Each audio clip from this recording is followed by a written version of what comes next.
kalau kita perhatikan, bid'ah dalam pandangan mereka adalah sesuatu yang tidak ada di zaman Nabi yang dilakukan oleh orang lain.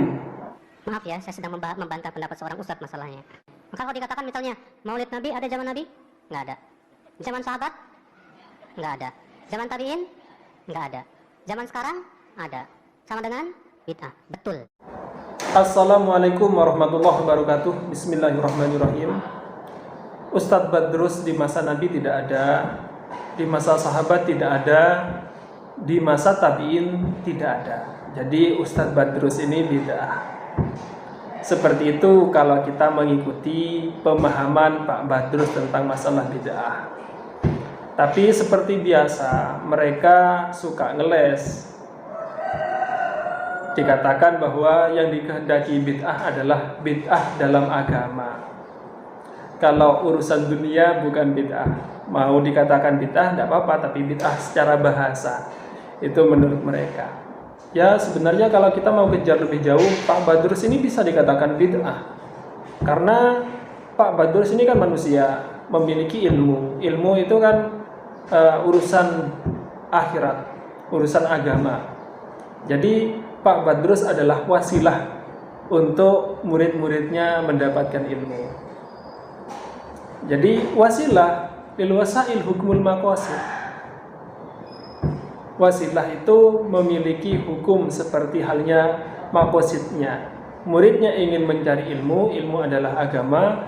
Sedangkan untuk menuju ilmunya melalui Pak Badrus. Jadi Pak Badrus Salam ini agama, hukumnya nanti bid'ah karena tidak ada pada masa baginda Nabi. Ya, kita akan mengungkap pemahaman bid'ah dari ulama yang dijadikan panutan oleh kaum Wahabi, agar kaum Wahabi anyaran itu sadar bahwa mereka selama ini telah dibohongi, telah dibodohi oleh dai-dai mereka. Syekh Ibnu Taimiyah dalam kitab Majmu' Fatawanya menuliskan, wa min huna yu'rafu dhalalu man ibtada'a tariqan aw i'tiqadan za'ama anna al-imanah la yatimu illa bihi ma'al ilmi bi anna ar-rasulah lam yadhkurhu. Dari sini bisa diketahui kesesatan orang yang membuat keyakinan atau cara baru, dan ia menyangka bahwa iman tidak akan sempurna kecuali dengan keyakinan dan cara ini. Padahal ia tahu bahwa baginda Nabi tidak pernah menyebutkannya. Wa ma khalafan nususah fahuwa bid'atun bittifaqil muslimin. Perkara yang menyalahi nas syariat itu termasuk bid'ah menurut kesepakatan orang Islam. Jadi apapun bentuknya, kalau menyalahi nas syariat, Al-Quran, hadis, ijma' dan asarnya sahabat, itu termasuk bid'ah. Ini semuanya sepakat. Wa ma lam yu'lam annahu khalafaha faqad la yusamma bid'atan.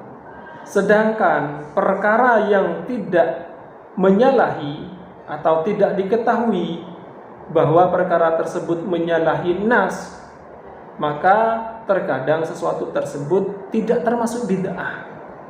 Jadi bid'ah menurut Ibnu Taimiyah adalah sesuatu yang memang menyalahi syariat.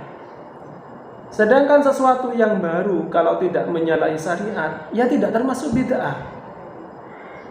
Kan seperti itu. Dan lebih lanjut di sini Ibnu Taimiyah menukil perkataannya Imam Asy-Syafi'i. Qala Asy-Syafi'i rahimahullah, Imam Asy-Syafi'i rahimahullah berkata, al bid'atuh bid'atani. Bid'ah ada dua macam. Bid'atun khalafat kitaban wa sunnatan wa ijma'an wa atharon an ba'di ashabi Rasulillah sallallahu alaihi wasallam fa hadhihi bid'atun dhalalatun. Pertama, bid'ah yang menyalahi Al-Qur'an, hadis, ijma' dan asar para sahabat. Ini adalah bid'ah yang dhalalah. Wa bid'atun lam tukhalif syai'an min dzalika fa hadhihi qad takunu hasanatan liqauli Umar nikmatul bid'atu hadhihi. Dan yang kedua, bid'ah yang tidak menyalahi nas-nas syariat.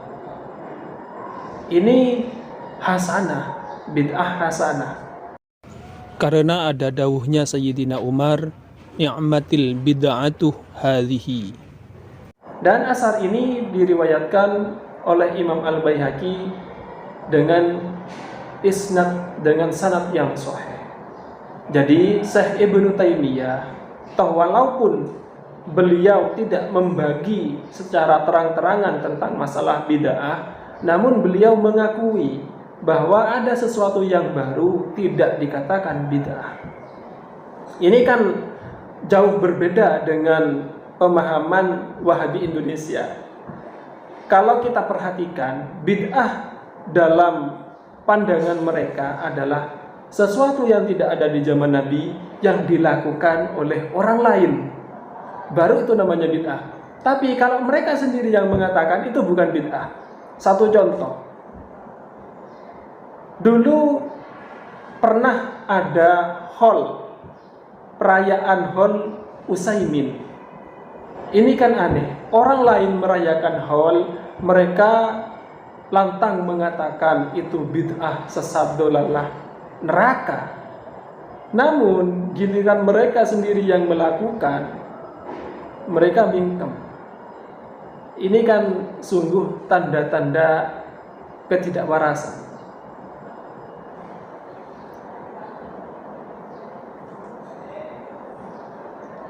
Ya, semoga ada manfaatnya. Wallahu a'lam bishawab. Wassalamualaikum warahmatullahi wabarakatuh.